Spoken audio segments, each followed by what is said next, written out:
Details లోకి వెళ్ళిపోదాం. కల్తీ నెయ్యి వివాదంలో సిట్ ఏర్పాటుపై జీవో విడుదల చేసింది ఏపీ ప్రభుత్వం. ఈ జీవోను ప్రభుత్వ ప్రధాన కార్యదర్శి రిలీజ్ చేశారు. 9 మంది సభ్యులతో సిట్ ఏర్పాటు చేసింది ప్రభుత్వం.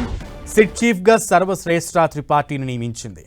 సత్యనారాయణ, గోపీనాథ్, వెంకట్రావు, సీతారామరాజు, ఉమామహేశ్వరరావు, హర్షవర్ధన్ రాజును సభ్యులుగా నియమించింది ప్రభుత్వం. దీనికి సంబంధించి పూర్తి సమాచారం మా ప్రతినిధి జయరాజ్ అందిస్తారు. జయరాజ్, తిరుపతి లడ్డూలో కల్తీ నెయ్యి వాడారనేటటువంటి అభియోగానికి సంబంధించి ప్రభుత్వం ప్రత్యేక దర్యాప్తు టీంని ఏర్పాటు చేసింది, శక్తిని ఏర్పాటు చేసింది. దీనికి 9 మంది సభ్యులతో పోలీసు అధికారులతో కూడినటువంటి బృందాన్ని కూడా ఏర్పాటు చేస్తూ కొద్దిసేపటి క్రితమే ప్రభుత్వ ప్రధాన కార్యదర్శి ఉత్తర్వులు జారీ చేశారు. ఈ విచారణ పూర్తి స్థాయిలో పారదర్శకంగా ఉండాలి. దీనికి సంబంధించి ఏ శాఖ నుంచి అయినా ఎలాంటి సమాచారం అయినా రాబట్టుకునేటువంటి స్వేచ్ఛని, దానికి తగినటువంటి స్వతంత్ర ప్రతిపత్తిని కూడా ఈ బృందానికి ఇస్తూ ప్రభుత్వం ఉత్తర్వులు జారీ చేసింది. ఈ బృందానికి టీటీడీతో పాటు దీనికి సంబంధించినటువంటి ఏ శాఖ నుంచి అయినా పూర్తి సహకారం అందాలని చెప్పేసి కూడా ఉత్తర్వుల్లో పేర్కొన్నారు. గుంటూరు ఐజీగా ఉన్నటువంటి సర్వశ్రేష్ఠ త్రిపాఠి ఆధ్వర్యంలో 9 మంది బృందం ఈ టీమ్ లో పనిచేస్తా ఉంది. దీంట్లో ఒక ఐజీతో పాటు ఒక డిఐజీ, ఒక ఎస్పీ, ఒక అడిషనల్ ఎస్పీ, 2 డిఎస్పీలు, 3 సిఐలతో కూడిన బృందాన్ని ఏర్పాటు చేస్తూ ప్రభుత్వ ప్రధాన కార్యదర్శి ఉత్తర్వులు జారీ చేశారు.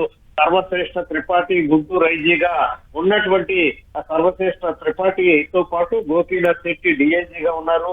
అదేవిధంగా హర్షవర్ధన్ రాజు ఎస్పీగా ఉన్నారు. వెంకటేశ్వరరావు అడిషనల్ ఎస్పీగా ఉన్నారు.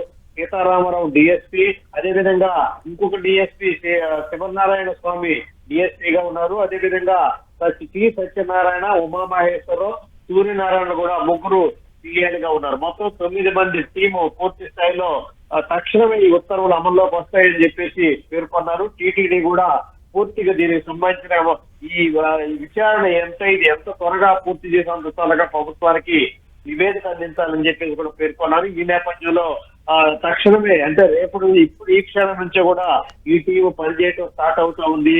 అటు తిరుమలలోనూ దీనికి సంబంధించిన ఏ డిపార్ట్మెంట్స్ దీంట్లో ఇన్వాల్వ్ ఉన్నాయో అక్కడి నుంచి కూడా అన్ని డిపార్ట్మెంట్లు కూడా పూర్తి స్థాయిలో పరిశోధన, అదేవిధంగా విచారణ చేసి పూర్తిగా వచ్చినటువంటి అభియోగాలు నిర్ధారించి ప్రభుత్వానికి నివేదిక ఇచ్చేటటువంటి బాధ్యతని ఈ టీంకి అప్పగించింది. దీనికి పూర్తి స్థాయిలో సర్వశ్రేష్ఠ త్రిపాఠి ఈ టీంకి సారథ్యం వహిస్తారు. Okay Jayaraj, thank you.